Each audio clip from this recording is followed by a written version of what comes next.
Personal ஃபைனான்ஸ்னு நம்ம எடுத்தோம்னா அது ஒவ்வொருத்தருக்கும் மாறும். அதனால தான் அது பர்சனல் ஃபைனான்ஸ். அதாவது ஒவ்வொருத்தரோட வரவு செலவு கணக்குகள் வச்சு, அதாவது அவங்களோட இன்கம் எங்கெங்கெல்லாம் செலவு பண்ணுறாங்க, அப்புறம் அவங்களுக்கு லைஃப்பில் என்னென்ன கமிட்மெண்ட்ஸ் இருக்குது அப்படிங்கிறது எல்லாருக்கும் பொதுவாக ஒரே விஷயம் இருக்காது, ஒவ்வொருத்தருக்கும் மாறும். அதனால தான் அதை பர்சனல் ஃபைனான்ஸ் அப்படின்னு சொல்கிறாங்க. அதாவது தனிப்பட்ட ஒரு நபர் அவரோட ஃபைனான்ஸஸை வந்து பர்சனலாக மாறிக்கிட்டே இருக்குல்ல ஒவ்வொருத்தருக்கும், அதனால் அது பர்சனல் ஃபைனான்ஸ் அப்படிங்கிற மாதிரி சொல்கிறோம். இப்போ நம்ம பர்சனல் ஃபைனான்ஸ் எடுத்தாலே அதில் மெடிக்கல் இன்சூரன்ஸ் இல்லை ஹெல்த் இன்சூரன்ஸ் அப்படின்னு சொல்லுவோம். அதெல்லாம் வந்து பிரயத்தனமாக, அதாவது முதல் விஷயமாகவே நம்ம வைப்போம். ஏன் அப்படின்னு பார்த்தோம்னா, நம்ம என்ன தான் மொட்டி மோதி ஒரு மாதிரி வாயை கட்டி வயிற்ற கட்டி என்னமோ அப்போலாம் கஷ்டப்பட்டு காசை சிறுக சிறுக சேர்த்து வச்சுருந்தாலோ இல்லை அதை இன்வெஸ்ட் பண்ணியிருந்தாலோ ஒரே ஒரு மெடிக்கல் பில் போதும். இன்னும் நீங்கள் சென்னை சிட்டிலையோ இல்லை ஒரு நல்ல மெட்ரோபாலிட்டன் சிட்டியில் இருக்கீங்க அப்படின்னா, லைக் ஒரு மும்பை, பெங்களூர், ஹைதராபாத் அந்த மாதிரி ஏதோ ஒரு மெட்ரோபாலிட்டன் சிட்டியில் இருக்கீங்க அப்படின்னா ஒரே ஒரு மெடிக்கல் பில் போதும் உங்களோட கம்ப்ளீட் சேவிங்ஸு இல்லை இன்வெஸ்ட்மெண்ட்டை வைப் அவுட் பண்ண, அதாவது கம்ப்ளீட்டாக காலி ஆகிடும். அதனால தான் எப்போவுமே எல்லாருக்கும் பொதுவாக எப்போவுமே ஹெல்த் இன்சூரன்ஸை வந்து நம்ம ப்ரியாரிட்டைஸ் பண்ணுறோம். அண்ட் ஹெல்த் இன்சூரன்ஸ் பற்றி நம்ம ஆல்ரெடி ஒரு வீடியோ போட்டிருக்கோம். அந்த வீடியோ செக் பண்ணி பாருங்க, வேணும்னா நான் இங்கே லிங்க் கொடுக்குறேன், செக் பண்ணி பாருங்கள். ஸோ இன்றைக்கி வீடியோவில் நம்ம எதை பற்றி பார்க்க போகிறோம் அப்படின்னா, நீங்கள் ஹெல்த் இன்சூரன்ஸ் வாங்க போகிறீங்க அப்படின்னா நிறைய கேட்டகரிஸ் இருக்கும், அது இதுன்னு சொல்லிட்டு உங்களை நிறைய விஷயங்களை கன்ஃபியூஸ் பண்ணலாம். பட் ஒரு 15 செக்லிஸ்ட் மாதிரி இந்த 15 விஷயம் இருந்துச்சு அப்படின்னா, லைக் 1, 2, 3ங்கிற மாதிரி நம்ம 15 விஷயத்தை செக் பண்ணி பார்க்க போகிறோம். அது எல்லாமே இருந்துச்சுன்னா இந்த இன்சூரன்ஸ் நம்ம வாங்கலாம். இதில் ஏதாச்சும் 1, 2 இல்லை அப்படின்னா ஸ்ட்ரிக்டாக நோ அப்படிங்கிற மாதிரி சொல்லிடுங்க.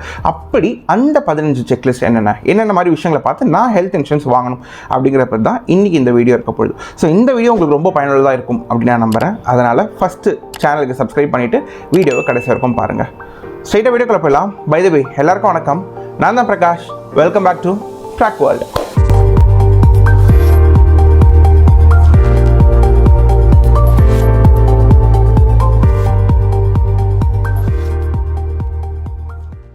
ஓகே, இப்போ நம்ம சொல்ல போகிறது வந்து லைக் ஃபஸ்ட்டு, செகண்ட், தேர்டுன்னு கேட்டகரிஸ் ஆர்டர்லாம் பண்ணல, ஜஸ்ட் ரேண்டமாக சொல்கிற விஷயம் தான். ஸோ ஃபஸ்ட்டு நம்ம எது அப்படி பார்க்குறோன்னா, முக்கியமாக சம் இன்ஷூர்டு. இப்போ நீங்கள் எவ்வளோ அமௌண்ட்டுக்கு வந்து உங்களோட லைஃப்பை வந்து நீங்கள் இன்ஷூர் பண்ணி வச்சுக்கிறீங்க, அதாவது ஹெல்த் இன்சூரன்ஸ் வாங்கி வச்சுக்கிறீங்க. சில பேர் வந்து இப்போ கம்பெனி கார்பரேட்லேயே வந்து 2 லட்சம், 3 லட்சம் இல்லை 1 லட்சம் அப்படிலாம் கொடுப்பாங்க. பட் அந்த 2-3 லட்சங்கிறது உங்களுக்கு பத்துமா அப்படின்னு நீங்கள் பாருங்கள், கண்டிப்பாக பத்தாது.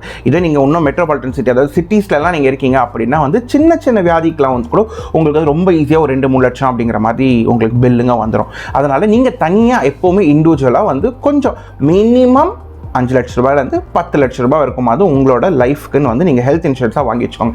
ஏன் அப்படின்னு பார்த்தா, இப்போ ஓகே நீங்கள் வந்து ஸ்டார்டிங் ஸ்டேஜில் வாங்கிட்டால் ப்ரீமியம் கம்மியாகும், போக போக வயசு ஏற நீங்கள் லேட்டஸ்ட் ஸ்டேஜில் வாங்கும்போது நீங்கள் அது கட்டக்கூடிய ப்ரீமியம் ரொம்ப அதிகமாக இருக்கும். அதனால் நீங்கள் ஸ்டார்டிங் ஸ்டேஜ்லேயே நீங்கள் கொஞ்சம் அதிகமான ப்ரீமியமுக்கு நீங்கள் வாங்கி வச்சுக்கிட்டீங்க அப்படின்னா உங்களுக்கு வந்து இன்னும் டாப் அப் பிளான்ஸ் அது மாதிரி நிறைய இருக்கும், நீங்கள் அது போட்டுக்கிட்டாலும் பரவாயில்ல. ஆனால் சிட்டியில் இருக்கீங்க அப்படின்னா 5 லட்சத்துலேருந்து 10 லட்சமாவது மினிமம் உங்களோட ஹெல்த் இன்சூரன்ஸ் பாலிசிஸ் வச்சுக்கோங்க. பிகாஸ் இப்போ ஒரு கிட்னி டிரான்ஸ்பிளான்ட் இல்லை ஒரு லங் டிரான்ஸ்பிளான்ட், ஹார்ட் டிரான்ஸ்பிளான்ட், இந்த மாதிரி எதுவாக இருந்தாலும் உங்களுக்கு வந்து இது சின்ன வயசில் வராது. ஒரு 45, 50, 60 வயசு கடந்து போகும்போது இதெல்லாம் சர்வசாதாரணமாக ஒரு விஷயமாக வந்து நம்ம இந்தியாவில் வந்து நடந்துகிட்டு இருக்க ஒரு விஷயங்களாக இருக்குது. ஸோ இதுக்கெல்லாம் நீங்கள் போனீங்கன்னா 5 லட்சம், 10 லட்சம், 15 லட்சங்கிற மாதிரிலாம் ரொம்ப எக்ஸ்பென்சிவாக இருக்கும். அந்த நேரத்தில் நம்ம கம்மியான இன்சூரன்ஸ் எடுத்து வச்சுட்டோமே, ஐயோ என்ன இது இன்னும் கொஞ்சம் அதிகமான ப்ரீமியம் வச்சுருந்தோம்னா நம்ம ஒழுங்காக பண்ணியிருக்கோமே. அதனால லேட்டஸ்ட் ஸ்டேஜில் இதை யோசிக்காது. ஃபஸ்ட்டு முக்கியமான பாயிண்ட்டு, இந்த சம் இன்ஷூர்டை மினிமம் 5 to 10 lakhs வந்து கண்டிப்பாக வச்சுக்கோங்க. ரெண்டாவது பார்த்தோம்னா வெயிட்டிங் பீரியட். பொதுவாக நீங்கள் வந்து இப்போ இன்சூரன்ஸ் எடுக்க போகிறீங்க அப்படின்னா உங்களுக்கு எக்ஸிஸ்டிங் இல்னஸ் ஏதாச்சும் இருக்கா அப்படின்னு கேட்பாங்க. அதாவது இப்போதைக்கு உங்களுக்கு ஏதாச்சும் நோய் இருக்கா, ஃபார் எக்ஸாம்பிள் இப்போ உங்களுக்கு சுகரோ இல்லை பிபி, தைராய்டு இந்த மாதிரி ஏதாச்சும் ஆல்ரெடி இருக்கா அப்படிங்கிற மாதிரி கேட்பாங்க. அதுக்கு நம்ம வந்து உண்மையாகவே வந்து போடுவோம் பதில், ஆமாம் இருக்குது, இல்லை அப்படிங்கிற மாதிரி போட்டதுக்கப்புறம் அந்த எக்ஸிஸ்டிங் இல்னஸ்க்கு ஒரு வெயிட்டிங் பீரியட்னு வச்சுருவாங்க. முதல் ஒரு 2 வருஷத்துக்கு, இந்த 2 வருஷத்துக்குள்ளே நீங்கள் இன்சூரன்ஸ் எடுத்துலேருந்து 2 வருஷத்துக்குள்ளேயோ இல்லை ஒரு 3 வருஷத்துக்குள்ளேயோ எது நடந்தாலும் இன்சூரன்ஸ் கிளைம் பண்ண முடியாது. நீங்கள் மினிமமாக ஒரு 2 வருஷத்துக்கு அப்புறம் தான் இது ரிலேட்டடாக உங்களுக்கு ஒரு வேளை உங்களுக்கு இப்போ சுகர் இருக்குது, அந்த சுகர் ரிலேட்டடாக ஏதாச்சும் ஒரு ப்ராப்ளம் வருது அப்படின்னா 2 வருஷத்துக்கு மேற்பட்டு அதுக்காகக்கூடிய செலவுகளை தான் நாங்கள் இன்சூரன்ஸ்க்குள்ள கிளைம் பண்ணுவோம் அப்படின்னு சொல்லிட்டு இது வந்து காமனாக எல்லா இன்சூரன்ஸும் இருக்கக்கூடிய ஒரு விஷயம் தான். ஆனால் நீங்கள் வாங்க போகக்கூடிய அந்த இன்சூரன்ஸில் வந்து யார் இருக்கிறதே கம்மியான டைம் பீரியட் வச்சுருக்காங்க, அதாவது வெயிட்டிங் பீரியட் வந்து ரொம்ப கம்மியாக வச்சுருக்காங்க, ரொம்ப முக்கியமான ஒரு நோய்களுக்கு வந்து எது கம்மியான வச்சுருக்காங்க அப்படிங்கிறத நீங்கள் கண்டிப்பாக கன்சர்ன் பண்ணிக்கணும்.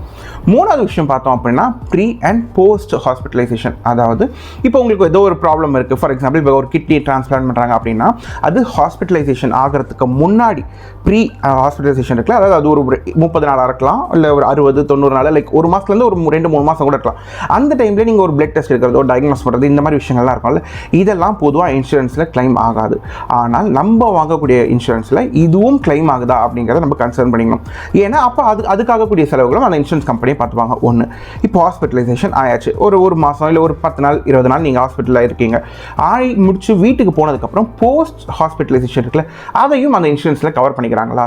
அந்த நேரங்களில் உங்களுக்கு ஒரு ஆம்புலன்ஸ் வசதிக்காகவோ இல்லை மெடிசனுக்கு இல்லை மெடிக்கல் கேர் ஏதாச்சும் வேணும்னா இந்த மாதிரி செலவுகளையும் அந்த இன்சூரன்ஸ் கம்பெனியை பார்த்துப்பாங்க. அதனால் ப்ரீ அண்ட் போஸ்ட் ரெண்டுமே வந்து உங்கள் பில்லில் கவர் ஆகுதா அதையும் செக் பண்ணிக்கோங்க. 4வது பார்த்தோம்னா ரீஸ்டோரேஷன் பெனிஃபிட். அதாவது பொதுவாக இப்போ நீங்கள் ஒரு 5 லட்ச ரூபாய்க்கு ஒரு பாலிசி எடுத்திருக்கீங்க, மெடிக்கல் இன்சூரன்ஸ் எடுத்திருக்கீங்கன்னா, இப்போ முதல்ல ஒரு 6 மாதத்துக்குள்ளே உங்களுக்கு வந்து ஒரு 4 லட்ச ரூபாய் இல்லை 5 லட்ச ரூபாய் நீங்கள் செலவாயிடுச்சு, ஏதோ ஒரு காரணத்தால் ஒரு ஆக்சிடென்ட்டோ இல்லை உடம்பு முடியலையோ ஆக்சிடென்ட் செலவாயிடுச்சு. இப்போ மறுபடியும் ஒரு 6 மாதத்தில் மறுபடியும் ஒரு பிரச்சனையில் வந்து உங்களுக்கு மறுபடியும் ஒரு 2-3 லட்சம் செலவாகுது அப்படின்னா, பட் நீங்கள் எடுத்த பாலிசி 5 லட்ச ரூபா தான், ஆனால் இப்போ இங்கே முதல்ல 6 மாதத்துலேயே உங்களுக்கு 5 லட்ச ரூபா முடிஞ்சிச்சு, அப்போ மறுபடியும் யூஸ் பண்ண முடியாதா அப்படின்னா, இங்கே தான் இந்த ரீஸ்டோரேஷன் அப்படின்னு சொல்லுவாங்க. அந்த 5 லட்சத்தை நீங்கள் காலி பண்ணிட்டீங்க, இல்லை ஒரு 5 லட்ச ரூபாயில் 3 லட்ச ரூபா காலி பண்ணிட்டீங்க அப்படின்னாலும் அந்த 3 லட்ச ரூபா மறுபடியும் டாப் அப் பண்ணுவாங்க. ஸோ அந்த 5 லட்ச ரூபா உங்களுக்கு அப்படியே தான் இருக்கும். மறுபடியும் அடுத்த 6 மாதத்தில் உங்களுக்கு ஏதாச்சும் பிரச்சனை அப்படின்னாலும் அதே 5 லட்ச ரூபா ஃபுல்லாகவே இருக்கும், நீங்கள் அதை மறுபடியும் யூஸ் பண்ணிக்கலாம். இதுதான் ரீஸ்டோரேஷன் பெனிஃபிட் அப்படின்னு சொல்லுவாங்க. அது உங்களோட பாலிசியில் இருக்கா அப்படிங்கிறத கண்டிப்பாக செக் பண்ணுங்க. அண்ட் அடுத்து பார்த்தோம் 5வது பார்த்தோம் கோ பேமெண்ட் கிளாஸ் அப்படின்னு சொல்லுவாங்க. அதாவது இப்போ நீங்கள் இன்சூரன்ஸ் வாங்க போகும்போது அவங்க என்ன சொல்லுவாங்கன்னா, இன்சூரன்ஸ்லேருந்து நாங்கள் வந்து உங்களுக்கு ஒரு 50% நாங்கள் பில்லை பே பண்ணுறோம், நீங்கள் 50% பில்லு பே பண்ணுற மாதிரி தான், லைக் இன்சூரன்ஸில் வந்து உங்களுக்கு ப்ரீமியம் கம்மியாகும். ஃபார் எக்ஸாம்பிள் நீங்கள் ஒரு 10,000 பே பண்ணுறீங்க, இந்த இன்சூரன்ஸ் இதுக்கு வந்து நீங்கள் 5,000 பே பண்ணால் போதும், பட் பில் பே பண்ணும்பொழுது நம்ம ஒரு 50% அவங்க ஒரு 50% அப்படிங்கிற மாதிரி சில ரூல்ஸ் எல்லாம் எழுதி வச்சிருப்பாங்க. அந்த மாதிரி கோ பேமெண்ட்டில் அந்த மாதிரி கிளாஸில் இருக்கிறது எல்லாத்தையும் வாங்காதீங்க. நம்ம ப்ரீமியம் கம்மியாக கட்ட போகிறோமே, அது நமக்கு ரொம்ப லாபம் தானே அப்படின்னு நினச்சி நீங்கள் போயிட்டீங்க அப்படின்னா, திடீர்னு ஒரு 10 லட்ச ரூபாய்க்கு ஏதோ ஒரு பில்லு வருது அப்படின்னா, அந்த இடத்துல கம்பெனி சைட்லேருந்து இன்சூரன்ஸ்லேருந்து ஒரு 5 லட்ச ரூபா தான் கொடுப்பாங்க. அந்த நேரத்தில் நீங்கள் 5 லட்ச ரூபா கொடுக்குற மாதிரி இருக்கும். இந்த மாதிரி நம்ம எதுவுமே பே பண்ணக்கூடாதுங்கிறதால தான் நம்ம இன்சூரன்ஸே வாங்குறோம். ஆனால் அந்த ஒரு 2000-3000 நமக்கு மிச்சப்படுத்துகிறோங்கிற பேரில் தேவையில்லாமல் கொண்டு போய் மாட்டிப்போம். அதனால் உங்கள் ஸ்கீமில் இந்த மாதிரி இருக்கா அப்படிங்கிறத செக் பண்ணிவிட்டு, அப்படி இருந்துச்சு அப்படின்னா அதை தயவு செஞ்சு அவாய்ட் பண்ணிடுங்க. இப்போ 6வது பார்த்தோம் அப்படின்னா டே கேர் ப்ரொசீஜர். அதாவது சில இடங்களில் வந்து நமக்கு ஹாஸ்பிட்டலைசேஷன் ஆக வேண்டிய அவசியம் இருக்காது. அது ஹாஸ்பிட்டல்னா ஒரு வாரமோ இல்லை 2-3 நாளோ அந்த மாதிரி தேவைப்படாது. ஒரே நாளில் நம்ம அதை போய் முடிச்சுட்டு வர மாதிரி கூட இருக்கும். ஃபார் எக்ஸாம்பிள் பார்த்தா இப்போ கிட்னிலாம் இருக்கிறவங்க அவங்க டயாலிசிஸ் பண்ணுறதுக்கு ஒரு நாளாகவே பண்ணிட்டு வருவாங்க. கான்ட்ராக்ட் சர்ஜரிஸ், இந்த கண்ணில் புற விழுறது அப்படிலாம் சொல்லுவாங்க, அதுக்காகவோ இல்லை இந்த லென்ஸ் வைக்கிறதுக்கு பதிலாக அவங்க வந்து லேசர் சர்ஜரி பண்ணுறதோ இந்த மாதிரி டயாலிசிஸ் பண்ணுறது, இந்த மாதிரி விஷயங்கள்லாம் ஒரு நாளில் போய் பண்ணிட்டு வர விஷயங்கள். அதனால் 24 ஹவர்ஸ்க்குள்ளேயே முடிஞ்சிடும். இப்போ 24 ஹவர்ஸ்க்குள்ளேயே முடியுது, அதனால் ஹாஸ்பிட்டலைசேஷன் கிடையாது, அதனால் இதுக்கு நாங்கள் மெடிக்கல் கிளைம் பண்ண முடியாது அப்படின்னு சொல்கிற இன்சூரன்ஸ் கம்பெனிஸும் நிறைய இருக்குது. அதனால் இதெல்லாம் உங்களோட இதில் வந்து வருதா அப்படிங்கிற மாதிரிலாம் செக் பண்ணி பார்த்துக்கோங்க. 7வது பார்த்தோம் அப்படின்னா ஸ்பெசிஃபிக்காக சில வியாதிகளுக்கு அவங்க வந்து அந்த லிஸ்ட்டில் அவங்க என்னென்ன அந்த இது லிஸ்ட்டில் இருக்கோ அதெல்லாம் இருக்கா அப்படிங்கிற மாதிரி பார்த்துக்கோங்க. ஃபார் எக்ஸாம்பிள் இப்போ ஜாயிண்ட் ரீப்ளேஸ்மெண்ட் பண்ணுறாங்க, இல்லை கான்ட்ராக்ட் சர்ஜரி பண்ணுறாங்க அப்படின்னா, கான்ட்ராக்டில் நம்ம ஆல்ரெடி சொன்னோம், அந்த கண்ணில் புற விழுதுன்னு சொன்னாலும் அதுக்கோ இல்லை லேசர் ட்ரீட்மெண்ட்டுக்கோ இந்த மாதிரி சில விஷயங்கள்லாம் உங்களோட செட் ஆஃப் அந்த ஹில்னஸில் அவங்க அதெல்லாம் லிஸ்ட் அவுட் பண்ணியிருக்காங்களா, இல்லாட்டி இதெல்லாம் எக்ஸ்க்ளூஷன் பண்ணிட்டாங்களா. அதாவது ஒரு 10 வியாதிகளுக்கு நாங்கள் வந்து உங்களுக்கு கொடுப்போம் பில்லு, பட் ஒரு 2-3 வியாதிகளுக்கு வந்து நாங்கள் கொடுக்க மாட்டோம் அப்படிங்கிற மாதிரி சொல்கிறாங்களா. இந்த 2-3 வியாதிகளுக்கும் உங்களுக்கு ஏதாச்சும் ரிலேட்டபிள் இருக்கா, உங்களுக்கு வரதுக்கான வாய்ப்புகள் அந்த மாதிரி ஏதாச்சும் இருக்கா, இந்த மாதிரிலாம் எல்லாத்தையும் செக் பண்ணி பார்த்துக்கோங்க. ஏன்னா நம்ம நினைப்போம் மெடிக்கல் இன்சூரன்ஸ் வாங்கிட்டோம் எல்லாத்தையும் அவங்க கவர் பண்ணுறாங்கன்ட்டு, பட் அந்த டாக்குமெண்ட்டை படிக்கும்போது தான் தெரியும் ஒரு 4-5 வியாதிக்கு வந்து அவங்க வந்து இன்சூரன்ஸ் கிளைம் ஆகாது அப்படின்னு போட்டிருப்பாங்க. நமக்கு வரக்கூடியது வந்து அந்த 4-5 கூட இருக்கலாம். அதனால் எல்லாத்தையுமே கம்ப்ளீட்டாக அதையும் செக் பண்ணி பாருங்கள். 8வது பார்த்தா ரூம் ரெண்ட். அதாவது சில பேருக்கு வந்து ரூம் ரெண்ட் வந்து நீங்கள் போய் ஹாஸ்பிட்டல் ஆகிறீங்க, போய் தங்குறீங்க, அந்த ரூமில் வந்து நீங்கள் படுக்க வேண்டியதுக்கு இது ஐசியூ வார்டோ இல்லாட்டி நீங்கள் ஒரு தனியாக இண்டிவிஜுவல் ரூமோ. சில கம்பெனிஸில் என்ன பண்ணுவாங்க, ஒரு நாளைக்கு ரூம் ரெண்ட்டு ஒரு 3000 ரூபாய் அப்பர் லிமிட்டு, இல்லை ஒரு 5000 ரூபாய் அப்பர் லிமிட். இந்த 5000 ரூபாய்க்குள்ளே இருக்கக்கூடிய ரூமில் நீங்கள் எங்கே வேணாலும் தங்கிக்கோங்க, இல்லை 2000 ரூபாய்க்குள்ளே இருக்கக்கூடிய இந்த மாதிரி ஒரு லிமிட்டை செட் பண்ணி அதுக்குள்ளே தான் நம்ம தங்கணும் அப்படிங்கிற மாதிரி சொல்லுவாங்க.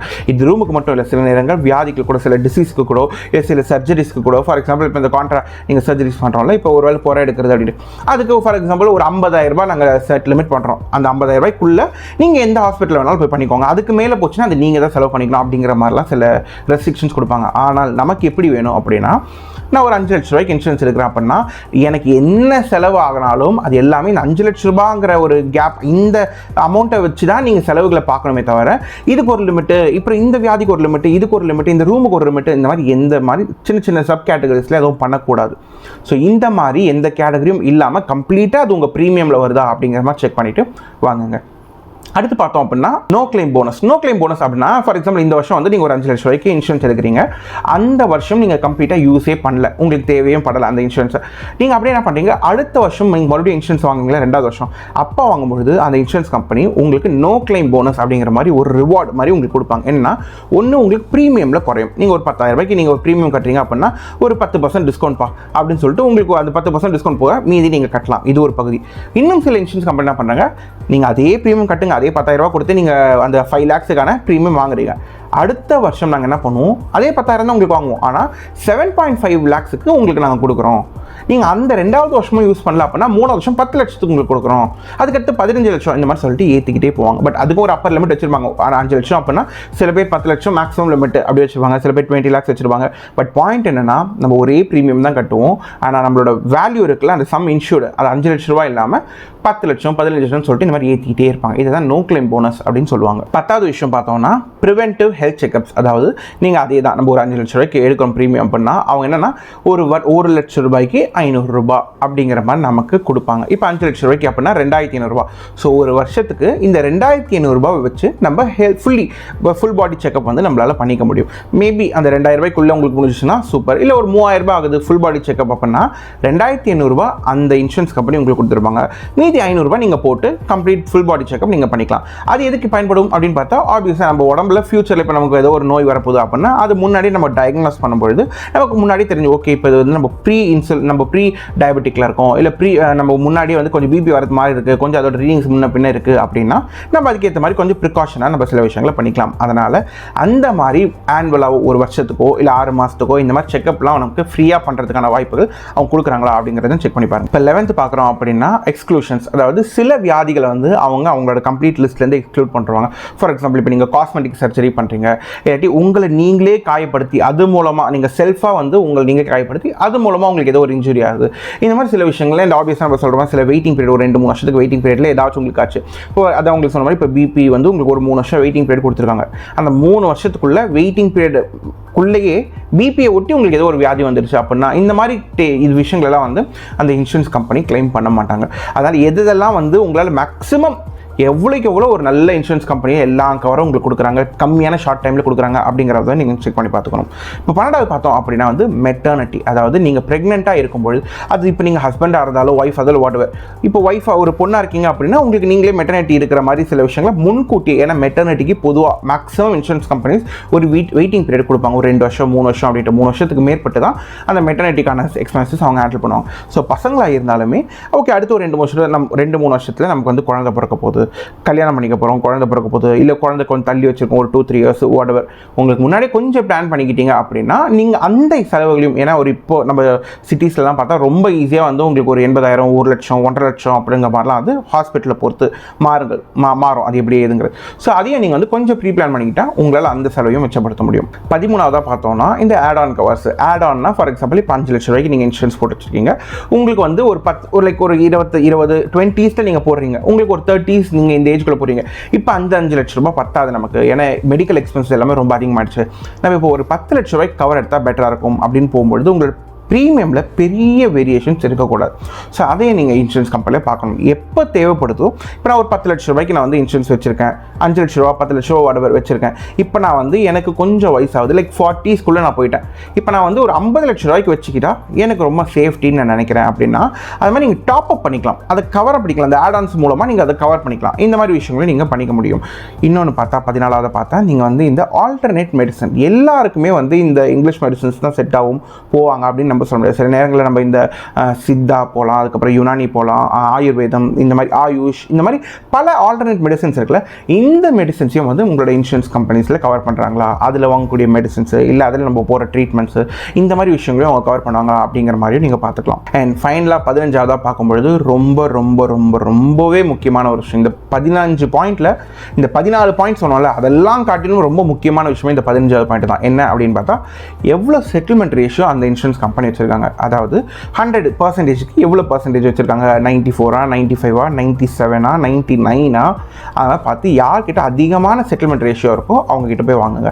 செட்டில்மெண்ட் ரேஷியோனா என்ன ஃபஸ்ட்டு அப்படின்னு பார்த்தா 100 பேர் வந்து இன்சூரன்ஸ் கம்பெனி அப்ரோச் பண்ணுறாங்க, ஏதோ ஒரு மெடிக்கல் கிளைம்காக அப்ரோச் பண்ணுறாங்கன்னா அதில் எத்தனை பேரோட அப்ளிகேஷன்ஸை அவங்க அப்ரூவ் பண்ணி அவங்களுக்கு வந்து பணத்தை கொடுத்து அவங்களுக்கு உதவி செய்கிறாங்க. இதுதான் செட்டில்மெண்ட் ரேஷியோவாங்க. அதாவது 100 பேரில் 94 பேருக்கு அவங்க வந்து கொடுக்குறாங்களா, 94 பீப்புளுக்கு, இல்லை 96 பேருக்கு வந்து செட்டில்மெண்ட் பண்ணுறாங்களா, 98 பேருக்கு செட்டில்மெண்ட் பண்ணுறாங்களா. எப்போவுமே அதிக செட்டில்மெண்ட் பண்ணுறவங்க கம்பெனிஸ் இன்சூரன்ஸ் பார்த்து தான் நம்ம போகணும். ஏன்னா நீங்கள் திடீர்னு ஒரு ஹாஸ்பிட்டல் ஆகிறாங்க, அந்த நேரத்தில் ஒரு மெடிக்கல் இன்சூரன்ஸ் போகும்போது அவங்க அது இந்த டாக்குமெண்டேஷன் அந்த டாக்குமெண்டேஷன் சொல்லிட்டு பல நேரங்களில் ஒன்று காசு நம்ம கொடுக்கறது கொஞ்சம் தள்ளி போகலாம். அதுவே நமக்கு பிரச்சனை தான்.